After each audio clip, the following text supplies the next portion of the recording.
Hi and welcome to the Robbies Podcast, your destination for in-depth discussion and analysis of the Premier League. I'm Robbie Earle. He's not Robbie Mustoe. He's in fact Danny Higginbotham, who joins me today as our guest host. And here are today's topics.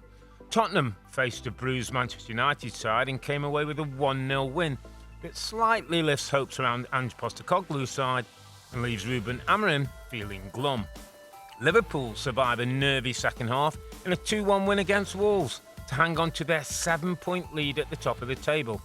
And Mikel Merino comes off the bench to score 2 goals against Leicester and rescues 3 crucial points for Arsenal in the title race. That's what we've got coming up in today's episodes. So first of all, Dan, thanks for stepping in. Mr. Mustoe's hot-footing somewhere in some country, sunning himself, drinking pina coladas and probably not even watching the football, but it's great to have you in, mate. And we're going to start at Tottenham Hotspur. Great stadium that they have, hosted Manchester United, 2 teams who came into the game in not particularly great form. I think there was something like 14th and 15th in the table at kick-off. And it was Tottenham that managed to get the 1-0 win. Wasn't a brilliant game of football, I think, because of circumstances. Spurs had some players coming back into the team, Vicario and Maddison, into the first 11. United missing so many players. Martinez, obviously, he's had the ACL. I believe he's had surgery this week. Then there was the likes of Mainu, Collier, Ugarte, missing. Ericsson was ill, Yoro was ill. So it was a sort of patchwork team from Manchester United's point of view. Casemiro next to Bruno in midfield. Garnacho, Xerxes, Højlund is the front 3. Is there any kind of is there a kind of out for Ruben Amorim at the moment? Is it hard to judge him, his team, and what's happening? I mean, the run of form, I think it's 8 defeats in 12 now, something like that, in the last few Premier League games. Should we just be holding our opinions a little bit because of the situation at the club, or should he and the team be doing better? I think, from a personal perspective, I would judge him, come the start of next season. I thought you and Tim had a really good debate on the show. I think you were saying that it should be better than what it is now, and I think it's very difficult to disagree with that. And Tim was sort of very much on the side where I am, which is, he's signed one player. This isn't necessarily his team. There's obviously a lot of work to be done there, and potentially then judge him in the summer. But there's no question about it that a lot of money has been spent on this team, and that's what's going to be thrown at him. But he didn't sign those players. So I still feel as though he's sort of on this journey, as in terms of finding out what he wants, what he needs to get rid of. And I think some of the things that he's coming out and saying quite publicly, I think is, to try and get a response, because I think the lack of leadership within the group, you know what it's like, Robbie. You're obviously in that Wimbledon dressing room. That dressing room, without question, looked after itself, and nobody stepped out of line. And I just think at the moment there's probably sort of a lack of accountability within the dressing room. So I think Amorim then, he sort of has to play the part of manager, but also leader who's not on the pitch. And for me, that becomes a problem, because the manager's job then, even at a club like Manchester United, which is already huge, I think it goes up an extra few levels just with that in mind. You say that, and I definitely heard Tim's argument and Rebecca was saying, but when I look through the team sheet, Dan, I see 9 or 10 international players who'd play in their national teams on international breaks. I see teams like Crystal Palace, like Brentford, like Brighton to a certain degree, like Fulham, like Bournemouth, who are better than Manchester United at the moment, in a stronger place in the league, and play better football. So how is that happening? Because I get that we need time. I get that the system of play. I get that, there needs to be a turnover player. But the level of quality of player that you've got, I still feel like I should be getting a little bit more than what I'm seeing. Yeah, I think that's a strong argument. I just think that the teams that you just mentioned, they are an example of the collective. The collective being stronger than the individual. Like I look at this Manchester United team, and okay, they created a few chances today against Tottenham, but yeah, not usually it felt great football, but by the way, I mean pressure no. now and then and crosses. But yeah, they did create chances and better finishing. They'd have probably got something from the game. Yeah, but I still look at them as a team of individuals. I look at them and I see this group of players that are trying as best as possible to sort of keep their head above water. Yeah. And because of that, it then becomes about, well, I've got to look after myself. So therefore, you get a team of individuals on the pitch. It's like but then isn't that Amarin's role then? I hear you, and it's a really good point, because I think there is times, listen, even when you're playing and teams are going well, sometimes you just have to look after yourself, make sure you're in the team and playing well. But beyond that, whether it's the coach or the manager, has to create that collective feel, has to say, come on, it's about this, you as a back three today, or the front three, you as a front three today, let's work together, Garnacho and Zirk say, you're going to play for the next 3 weeks. Help each other out. It just feels like, you're right, it does feel like it's individuals playing for themselves, but it feels like that's something that falls on the lap of the coach, really. He's got to engender a spirit and a togetherness about them, even if some of them are players you eventually are not going to need or want. But I think you have to go back through the other managers as well. At some point, you have to come to the conclusion that the manager isn't the problem. It's the recruitment, it's the players that are in at the club. And I think one of the things I would say, Robbie, and this is like, I think this is being brutally honest, the clubs that you've just mentioned, I don't know how many of the Manchester United players would get into those teams. We talk about the money that's been spent at the club. Doesn't automatically mean that the players are good. Manchester United have been a team in desperation for so long now. So if there's a player out there that's worth 30 million, you can guarantee Manchester United are going to have to pay 70 million because of the desperation. They're getting players that Manchester City, Arsenal, Liverpool, potentially Chelsea don't want. So therefore, straight away, you're fishing in sort of another pond to get these different players in. For me, it is the culture within the club. Yeah. I think the culture within the club at the moment isn't where it should be. I think it's too easy to play for Manchester United now.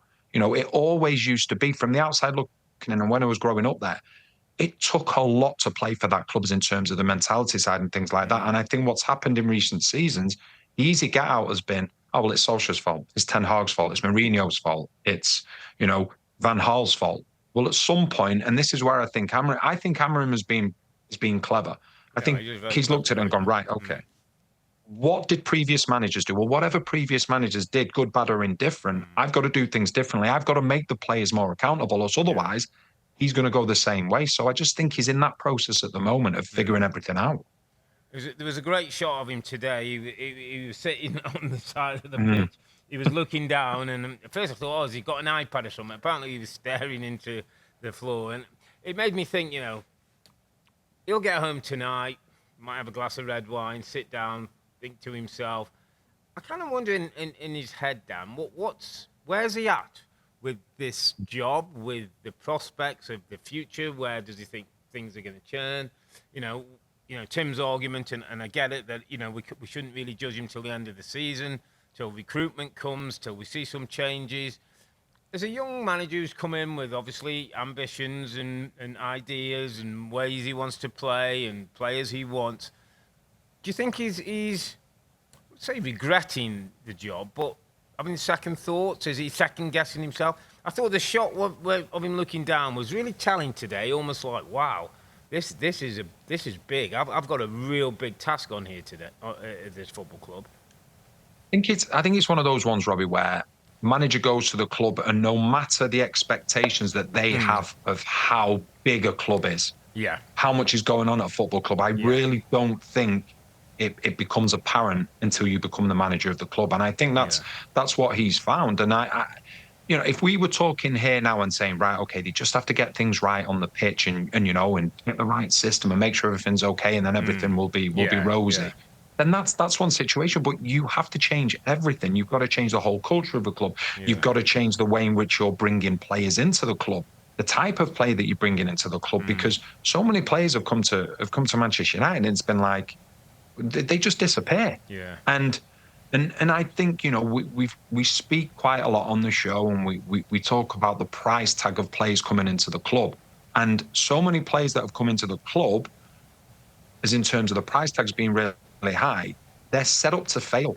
I think, I'm not saying it would have happened, but if you look at some of these players that have come to Manchester United for the unbelievable amounts of money that they've come for, if they'd have gone to Manchester City, if they'd have gone to Liverpool, if they'd have gone to Arsenal, I think they would have been in a better position to succeed because you have a group of players around you that can look after each other. It's not individuals. I think you've got a club that's on the right path. Whereas at the moment, I think players coming to Manchester United, you've got to do so many things other than just adapt to the team when you join that club, because you're supposed to be most players that come into Manchester United at the moment, it's like, he's the saviour. He's the one that's going to turn this tide. And I think the pressure becomes far too much for a lot of players. Yeah, it becomes a culture thing, and I think that's definitely something that's not been right in Manchester United for a long time, and it's something Amorim has to get right. Just before we talk about Spurs, and Spurs fans, we will get to you. You did win the game and got the 3 points and had some good news. I just want to touch on the substitutes. I think 8 of the 9 substitutes were from the academy. 8 of the 9 were teenagers. None had had first-team experience. I thought it was really, well, whether it was necessity or boldness or a combination of the both, to have them all on the bench with, I think Lindelof was the only pro who's played. He's 30 years of age. I thought for such a smart coach, who I really like, who I think will eventually get things right, given time and given the money, which is a whole new podcast on Manchester United, money and Ineos and the rest of things. But the point I want to get to, Dan, was I thought for a smart coach, he missed a trick today. And I'm trying to in my head think that maybe at 1-0 down in the situation that the club are in, and maybe, the team not playing particularly well, he didn't go to the bench, even with 10 or 15 minutes to go. We know this boy, Chido Obi, the centre forward, these Morehouse, a midfield player I hear, these Seiko, I think, another midfield player.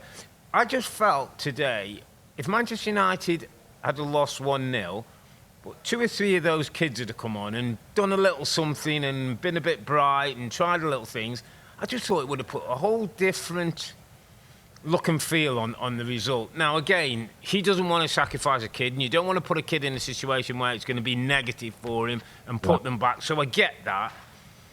But a kid who's just had a hat-trick midweek in I think the FA Youth Cup or something. Yes. Matthias Tal played for Spurs today. He's 19 years of age. Some of these kids, I think, were 17 or so. I don't know. I just felt I would have, if it was me, I would have put 1 or 2 on and given them the experience and shown them. And if, if we'd have conceded another goal, so be it, at the end of the world. If we'd have stayed at 1-0, but maybe we had a moment, maybe we had a spark, maybe we had a little bit of enthusiasm on the pitch, which I think would have put a slightly different feel on a 1-0 poor defeat away at Tottenham. What do you think? You've been in the academy. You know what it's like, and how this club has always gone to its academy and always given the opportunity for kids to get into the first team. Yeah, I think when you talk about the rich history, there's always been an academy graduate that's been part of the matchday squad for decades now. And I go back to my time when I was at the club and when I was coming through there, and the young players that were coming through. You go back before me as well, the class of 92, which is obviously still spoken about now. I think it was all about timing. It was all about timing, because I remember Sir Alex Ferguson, when I got my debut, I think it was last game of the season, 1998, and he had all his professionals playing. He had senior professionals playing. He gave summer break because that were getting ready for the World Cup, and I came on the last 20-25 minutes and then played a few more substitute appearances. When I made my full debut, you had the likes of Roy Keane, you had Ryan Giggs, you had Dan, players like that, the experienced players around you that could help you through. Yeah. And I think from Amorim's side of things, it's one of two things, which is either I can't put these young players on because they're just not ready. It's as simple as that. And the quality or the standard of the team is going to go even further down. Or maybe closer to the point is, why does he want to put these young players out there at the moment? Because you know what it's like, Robbie, as a young player, because obviously you got given your opportunity when you were a very young player as well. It has to be within that right environment. You have to be amongst the right type of players, because the one thing we've seen over recent seasons, Garnacho comes into the team. He's going to be the saviour. Mainu comes into the team. He's all of a sudden becomes one of the best central midfielders in the whole of the Premier League, having played one game. So the pressure that's on these young players because of the history behind Manchester United and the desperation at Manchester United, I think it's a manager that's looking at it and going, are these young players going to make a difference? And secondly, do I want to put these young players in a situation that could have a harmful effect on their career going forward? So I think it's probably in the middle of those two, I would say. Yeah, I don't know, I saw them there, I thought it was big news, we had lots of shots on. I just felt like, and if I was one of the kids there, I'm sure I'd want to get on, but maybe you're right, maybe he's protecting them, maybe, thinking about the longer, bigger picture and the length of career and whatever. Let's turn to Tottenham, though, because I'm sure the Tottenham fans are saying, we won the game, and all week Andrew's been saying, when I get my players back, we'll look a lot more like the Tottenham that I want. I thought that at times his team played a bit of decent football. I thought the build-up play was pretty good against a United team that wasn't particularly well matched up, certainly in that midfield area with Casemiro and Bruno. And Spurs probably themselves could have got 2 or 3 goals in the first half, and it wouldn't have been such a contest. But I suppose from Andrew's point of view, he looked happier. We saw the interview after the game. Yeah. He got Vicario back. He got Maddison on the pitch. Udogie was on the bench. Brennan Johnson was on the bench. Odegaard was on the bench. Again, is this a case now where we'll sort of judge Ange for this last third of the season? Romero and Van der Ven a little way away still, but on the mend. It's an important last third of the season for Ange, isn't it, really, now? I think they sit in... they sit in 12th place at the moment, which isn't really good enough for Tottenham. But as they get players back and as Ange wants to play the way he wants to play, that's when I think we start to judge them. Yeah, I think so. I think the Europa League as well, I think, is a huge one for them. Yeah. With Postecoglou, the amount of times he said, the second season is when I bring the silverware in. So, but the one thing that I'm interested to see is that we see a recurring theme at Tottenham is players come back from injury. A lot of those same players then go out again. Yeah. So what we've seen with a number of players this season, and I think Van der Ven is a great example. He does his hamstring. Romero gets injured. They're both rushed back for, I think, the Chelsea game at home where they were winning 2-0. Chelsea at by half time. Yeah, he was off. 20 minutes. Van der Ven was off. So this is now the period where it's like, okay, the players are now coming back, but are those players going to remain fit for the rest of the season? Now, whether that's to do with the training, whether that's to do with the intensities in terms of the games, whether that's to do with coming back too quickly. But there's no doubt about it. When he's got his strongest 11, they are a match for anybody on their day. But it's now all about the consistency in keeping these players fit. If they can do that, then they could have a decent end to the season. But keeping the players fit is the most difficult problem. Yeah, I've heard him talk about the medical team. I think they brought some more people in. They're looking at different ways to get people fit. Obviously, manage minutes. Today, he got players off the pitch after an hour or so and got them rested. So I just feel I was kind of pleased to see Ange smiling again, because we've kind of seen a bit of a glum Ange, haven't we? Looking down, not being happy, snapping at journalists a little bit, and it must have been a difficult time for him as well, going out of both domestic cups in the way that happened, and pressure on the Europa. But I just think, and I'd like to hope Spurs have got something to look forward to. I kind of feel like league form's important, though. Europa League is going to be, the cup that they can try and win, and they certainly have a chance if they can get the best team out. But also, finishing top half for me, finishing somewhere around 8th position, and then a good run in Europa, it would be seen as the right kind of progress and moving in direction for Ange and his team. Yeah, I agree with that. And then you're sort of rescuing the season then, aren't you, as well? Yeah, off the back of the season. OK, mate, let's move it to Anfield, where Liverpool faced Wolves today. Liverpool knew their lead was cut to 4 points with the Arsenal dramatic win on Saturday. So it was a Liverpool team that have usually taken care of business, but, the late equaliser, we were doing the game in the derby. Arne Slot getting the red card. His assistant getting the red card, Curtis Jones. People starting to say, is this the first sign of a crack? Is this part of the blip? But off the back of FA Cup defeat and draw in the Merseyside derby. But back to business again for Liverpool. I kind of felt this was like Liverpool under Slot like, got the job done. Wasn't super exciting. Football was good enough, got the couple of goals. Wolves got back into it, had a couple of hairy moments, but managed it and got the points. And something about this Liverpool team, in some sense, like, they do enough to win games, but they don't overdo it. Do you know what I mean? It's almost like they set, let's see what this game's about. Oh, it's Wolves. Oh, we'll play this well, and that should be enough to beat Wolves. Now, early in the season, I thought the game management and the way they were doing things was excellent. Kind of felt like that's probably not been at the same level the last 3-4 weeks. There's been a bit more drama, I think, in the games than maybe Arne Slot would like, certainly in the latter parts of games recently. Yeah, I would agree with that. I would also say that the result against Wolves, huge. I think end of the season, I think they'll look back and say that this was arguably one of the biggest results, just because of all the emotions that are around. We saw what happened at Everton, and the last-minute equaliser for Everton, or should I say into injury time, the equaliser for Everton. So emotionally, that would have taken a lot out of them as well. Obviously, what happened to the manager, his assistant, to Curtis Jones as well. Them to come back and then sort of not play great, but get the result in the end. The 2-0 up, they're cruising, they bring Kwanzaa on at half time, because I think it was a fear that Konate would get a second yellow card. And by the way, and you both hit on it as well, the simple fact, he was very fortunate that he didn't get that second yellow card in the first half. But I think it was a huge win for Liverpool, because, Arsenal put the pressure on them yesterday by winning at Leicester and going just 4 points behind.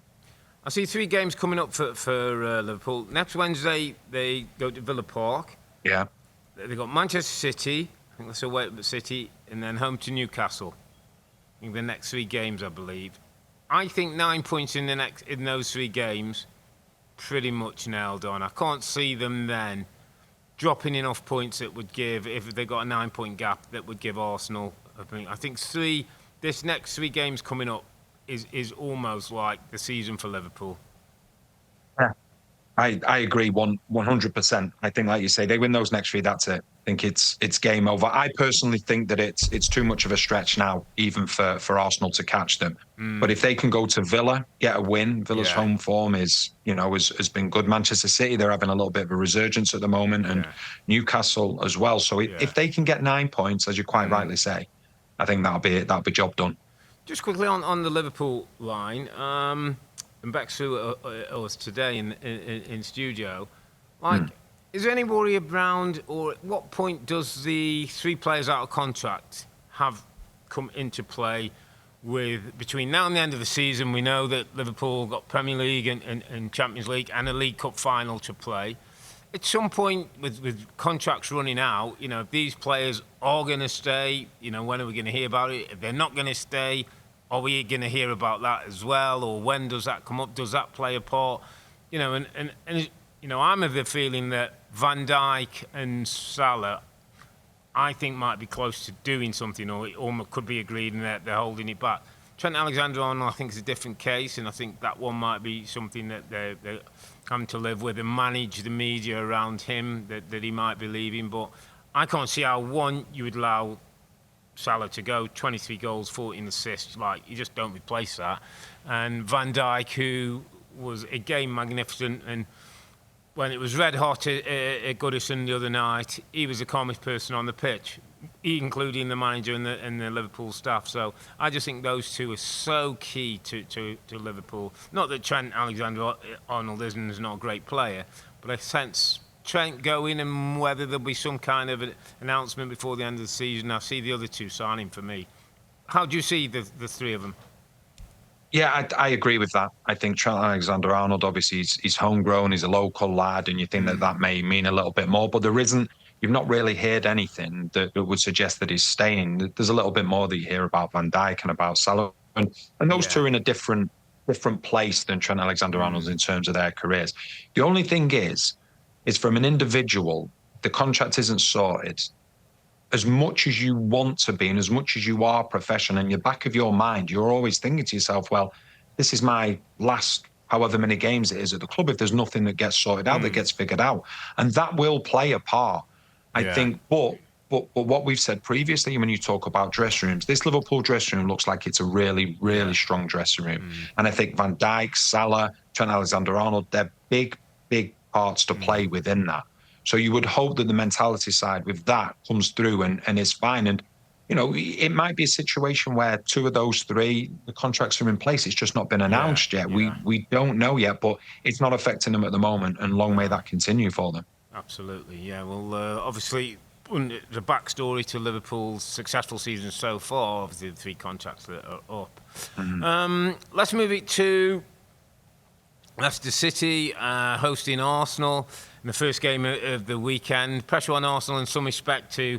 We'd heard that obviously Kai Havertz had got injured in Dubai, hamstring, looks like it's going to be out for the season. I think the surgery possibly done there.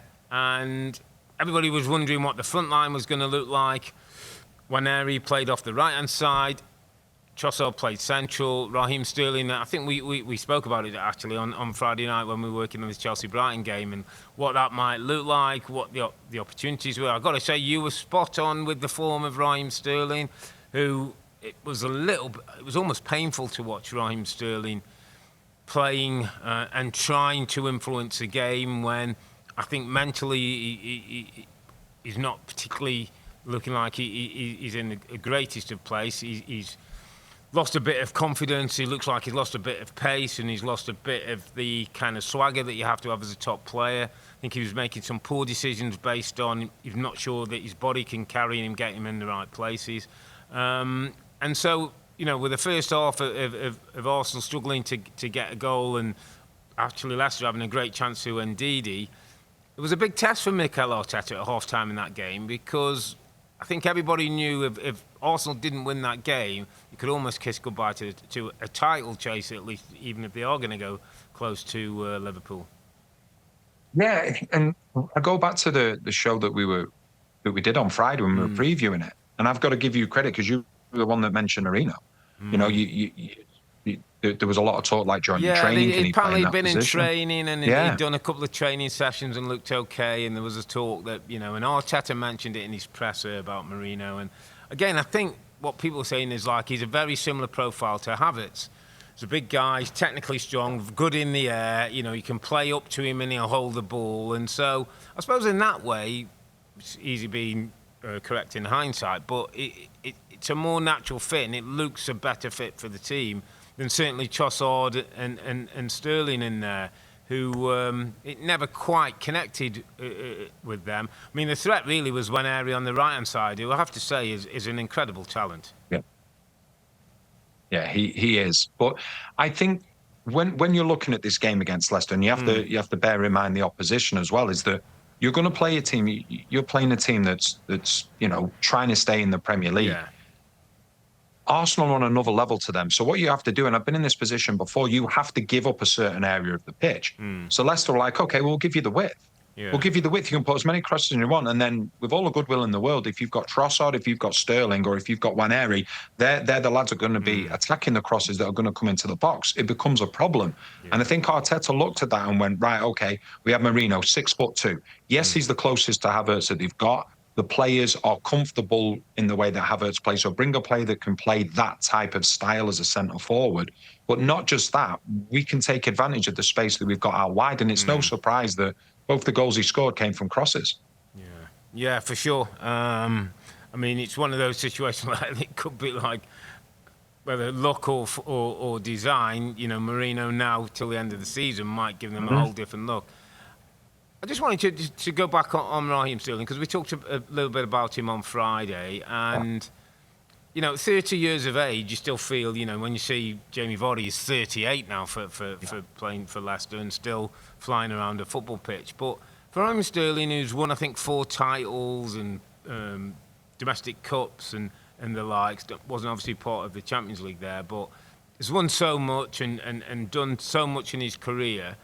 I'm just trying to think about him, you know, the realisation, Dan, that all pros have at some time in your career where you realise you're not going to be able to be playing at the level you were and the way you were because things have caught up on you. And now Raheem Sterling started very early in his career. And I always remember somebody telling me, well, coach, back in the day, you only have so many games in your body. And if you start too early sometimes you can be done by 30, and if you start a bit later or sometimes you have that a bit of an extended period. And Just wondered, like with Raheem Sterling and that feeling, just trying to explain to maybe some of our listeners and that, the effects of the realisation and the knowledge that those great days are probably all gone now. It's so difficult because as former players, unless you've had your career finished through injury, we've all been there. And, from Raheem Sterling's situation, is it the fact of that he's not playing on a consistent basis? Yeah. Is it the fact of, like you quite rightly said, he started so young. But if it is that point where his body now is changing, the worst thing for any footballer is that your head is telling your body to do something that it can't do anymore. Yeah. Because that's what it is. I remember the day that I retired. Like I promised some real close childhood friends that I would play for my local team, play a few games there and see out the rest of the season. And there was a 50-50 challenge. I didn't go into it because I didn't want to get hurt anymore. Yeah. And I came off the pitch and that was me like, right, I'm finished now, I'm done. And with someone like Raheem Sterling, we know what an unbelievable player he's been. He's been so sharp, been so quick, everything about him. At times I thought he was very, very underrated. Now, what happens is, and we've seen it over the years, I remember you go back to Ryan Giggs. When his pace started to go, he made himself a central midfielder. Yeah. So different players can do different things. But I just think with Raheem Sterling at the moment, he's probably been brought to Arsenal to be sort of this game changer from the bench, going against tired defences later in the game. But now he's finding himself in a starting position when he's not had much game time. So that in itself, as you get older, takes time to get going until you get back into the rhythm. So it's a really, really difficult one. But if it is at that point where, his body's changing now, it can be so difficult to accept for any player. Hopefully that's not the case. Yeah.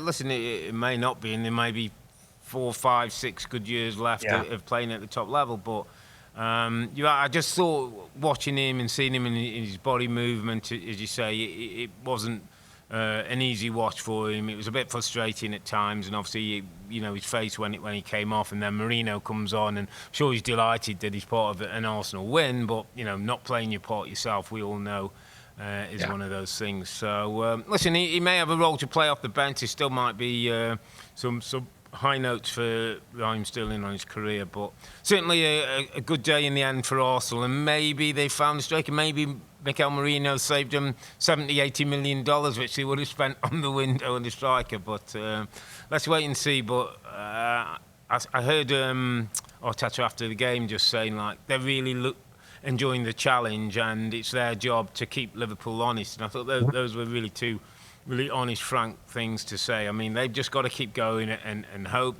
These next 3 games for Liverpool, Villa, City and Newcastle, there could be a little bit of danger there. And Tim was pretty strong today. He said, I don't think they'll get maximum points from those 3 games. And if they don't, Arsenal have got to be ready to jump in. OK, well, let's just go to some of the other results. So we did the Friday night game, Brighton 3, Chelsea 0, which was a really good game to work on. Brighton were by far the better team. I said on the night, it's the worst I've seen Chelsea all season. Almost worryingly bad. And I was sort of thinking when I got home about the Chelsea team, and I know we talk a lot and make note that it's a young team, it's an inexperienced team. It's finding the way, and early in the season we talked about, they're starting to find a way and they're going to have to go through a few things.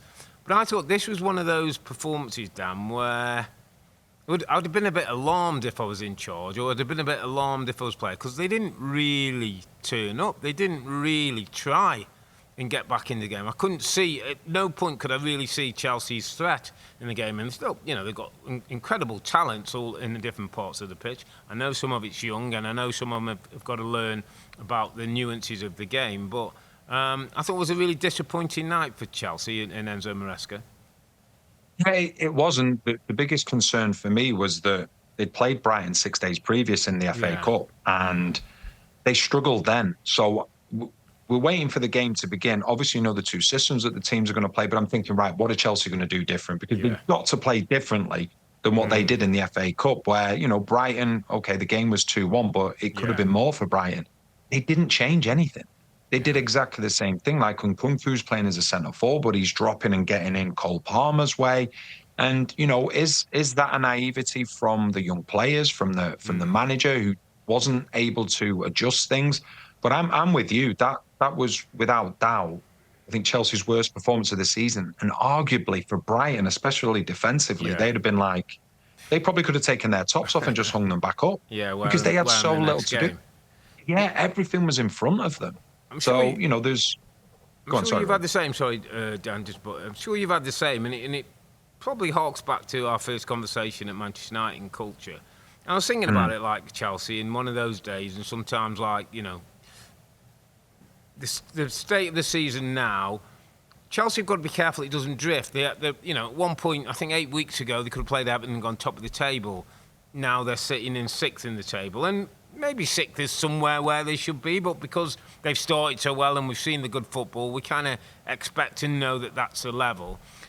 And to that point, I was thinking about it on Friday when I got back, and I thought, that's the kind of day, like, if we'd have had that match on a Friday, the next day, if we're in training, warming down the next morning, or the next time we're at the training ground, I think it'd be one of those days when I would have called a meeting and not have told the manager, not have told the coaches, and we'd all had grab a cup of tea, we'd lock ourselves in the dressing room, we'd just have a chat, and it doesn't have to be, physical, it doesn't have to be over vocal, but just a conversation amongst the group that sets a standard and resets and talks about what we're trying to achieve, and that, we could get a top 4 finish if we really push in, but we've got to go for it now. And just, it's a bit of that what you talked about, Dan, but collectively bringing that group together. Now, I don't know who that might be.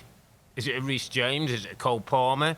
Is it a Neto who might have been around and seen it and know, or be able to say, come on, guys, we're betting this? But I just feel like I felt every now and then, as a player, we needed one of those meetings to remind ourselves and reset ourselves and set standards. And I just got, I just felt that Chelsea performance at Brighton was one of those nights where I'd love to hear that somebody just pulled a meeting and talked to players. And you've been in a club. Sometimes the gaffer wants to know, the manager wants to know. Other times, the gaffer doesn't really have to know about that. This is between you, the lads, and I know you're smiling because you've probably, during your career, you've probably had 6 or 7 of those where, they're really important.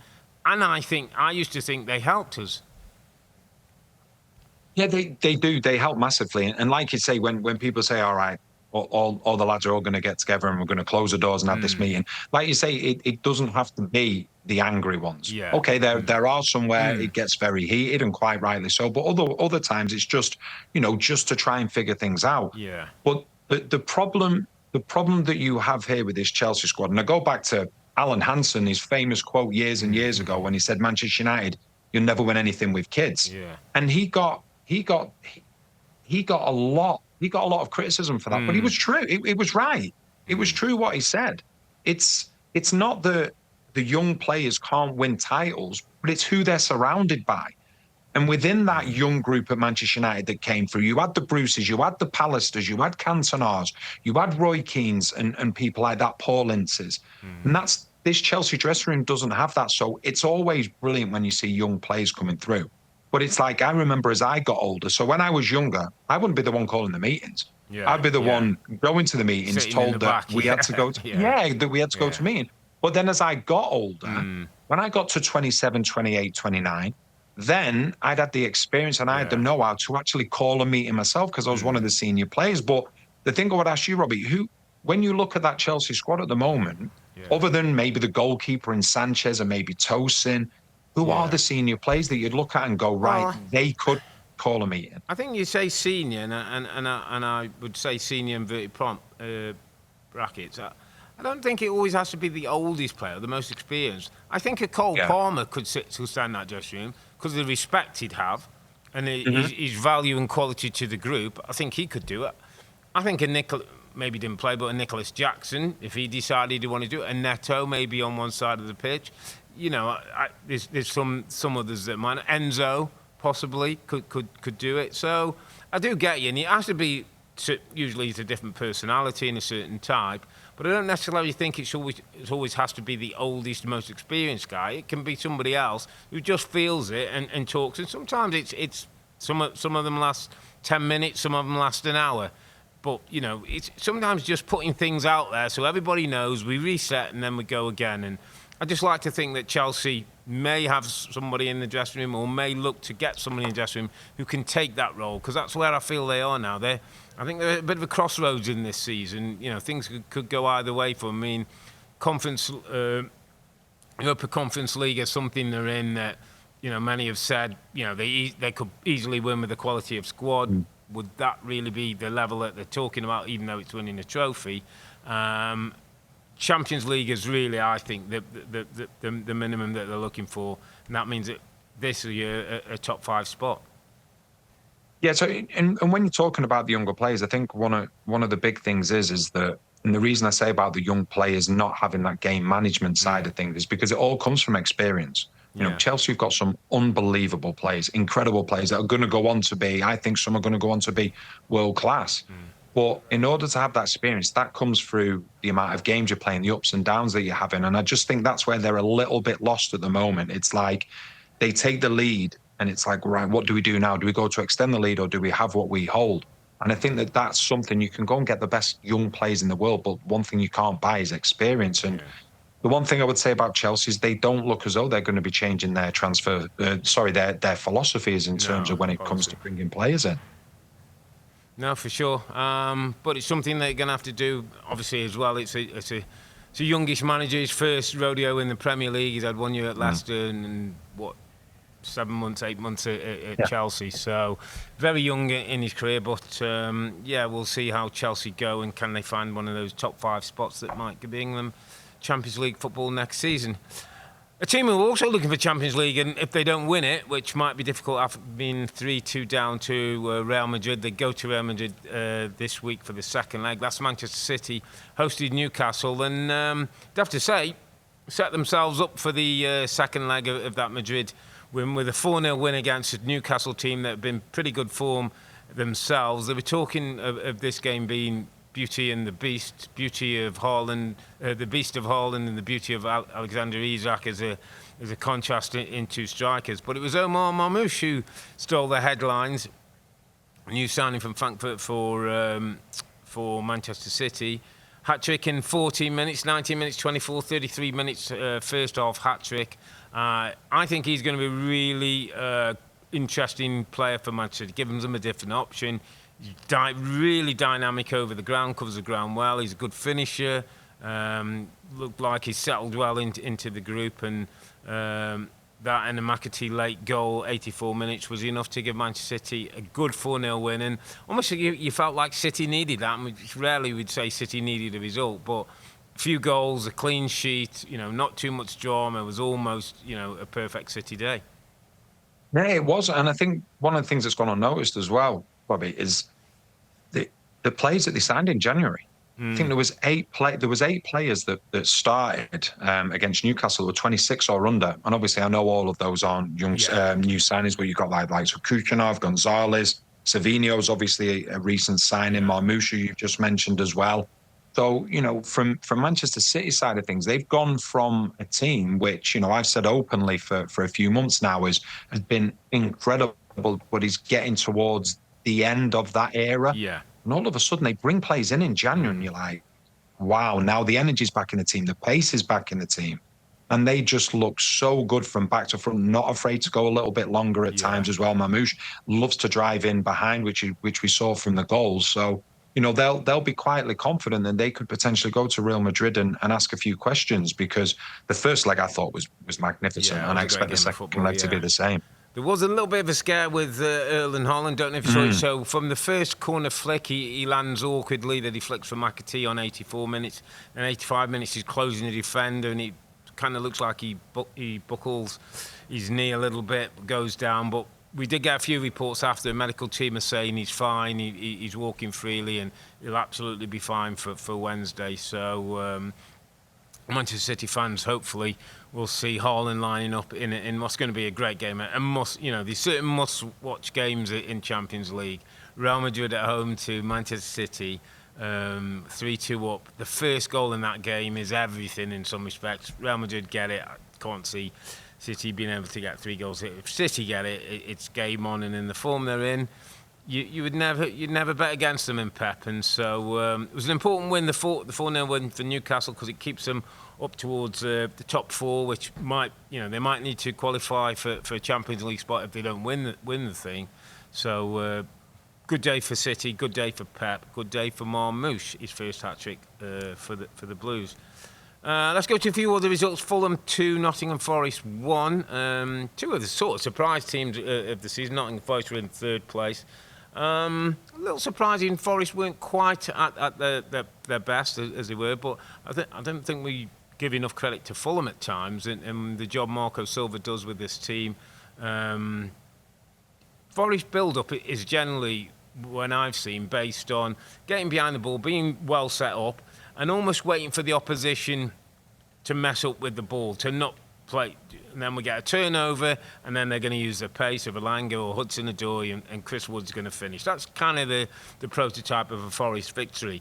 The thing with teams like Fulham now, and what you're seeing with some of the coaches, the Fulhams and the Bournemouths of the like, is actually they're so good on the ball, they don't turn it over that much now, mate. And so Forest are looking to nick it. Fulham's football was good, and Traore, I thought, played particularly well. Smith Rowe had an influence. Raul Jimenez is back on form. Sander Berger in midfield, I thought, was really influential with Lukic. And a lot of credit to Marco Silva. He's doing a really good job of that Fulham team. They move up to 8th in the table and beat one of the stories of the season, Nottingham Forest, who don't lose many games.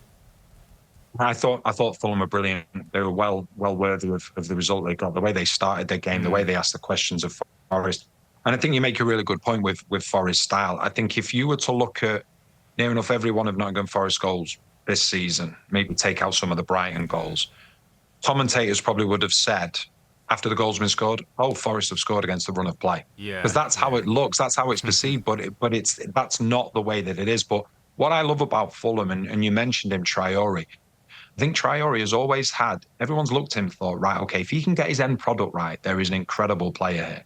Yeah. And I think he's brought that end product to the table now. And what they do, we know the fullbacks get forward, so they always create this overload in areas of the pitch and take advantage. And I thought they really stretched Nottingham Forest from start to finish, and they were well worthy to get the result. But, you said about Forest going against a run of play, or, setting teams up to then play on the counter. And that's how they got their equaliser with Chris Wood, who is having a phenomenal season. It was a great finish. Yeah, 18 goals for Chris Wood. Bit of an off day for Forest, but, they deserve it. Still sitting in third place. I mean, it's been an incredible season. And we'll have to see if they can stay there from now to the end of the season to get a Champions League spot. What a story that would be. Moving to Selhurst Park. Everton, after the dramas of the late Derby equaliser, the Tarkowski goal that we talked about for years and years to come, I think we all were looking at Everton thinking, is this going to be one of those where they just don't quite get up for it? The drama was so much. But as with David Moyes' team, they get themselves ahead through Beto, who's been incredible form, 4 goals in his last 3 since Moyes has come to the football club. Mateta equalises for Crystal Palace just after half-time. And then Carlos Alcaraz, who looks like he's going to be a good signing for them, he gets the winner on 80 minutes. And Everton, an incredible 4 days, an incredible performance off the back of, and I think the emotions more than anything, Dan, of the Derby game and all it meant, and the last one at Goodison.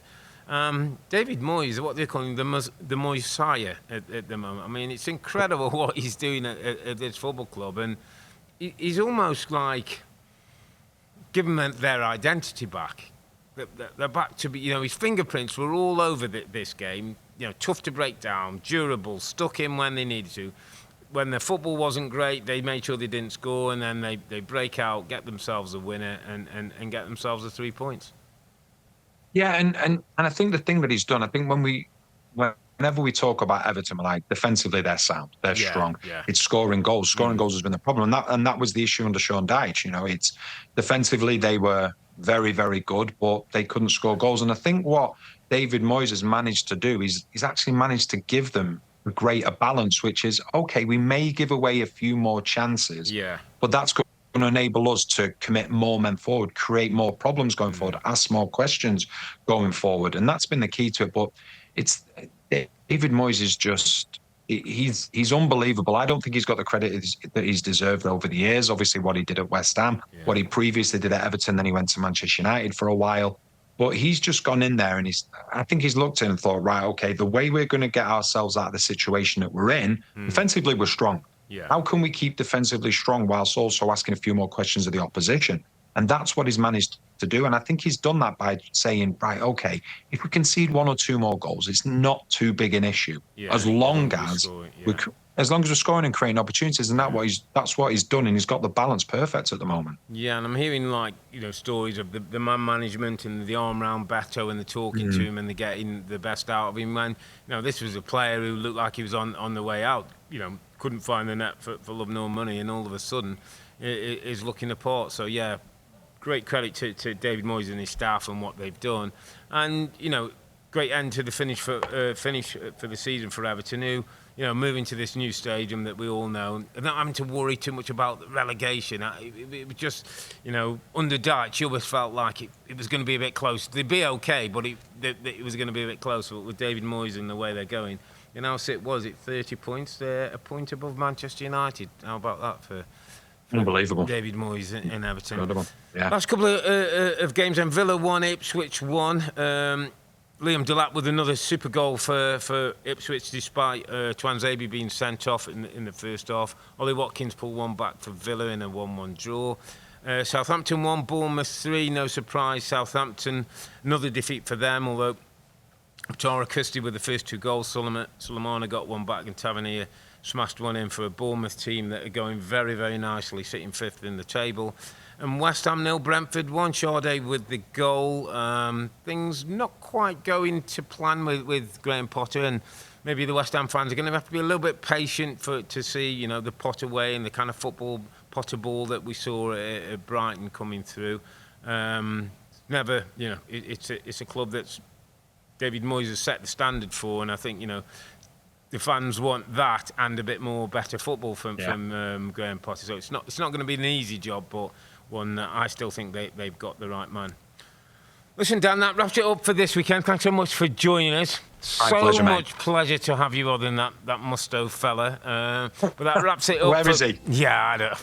He's somewhere drinking a cocktail, saying cheers to the both of us. But that's it for Matchweek 25, when I'm calling it the Match of M's. Merino was Arsenal's special one. Marmoush got a treble for Manchester City. And Maddison was on mark for Spurs as they beat Manchester United. We'll be back next weekend. That's Sunday, February the 23rd. That's Matchweek 26. And we'll look back on Manchester City taking on Liverpool at the Etihad. That's 11:30am Eastern Time on Peacock. And that's the reigning champions versus the possible champions. A great game ahead. But for now, I'm Earl. He's not Mustoe. He's Higginbotham. And we're not quite the two Robbies. Thanks for watching and listening. Be safe, stay healthy. It's a good night from me, and it's a good night from him. Good night.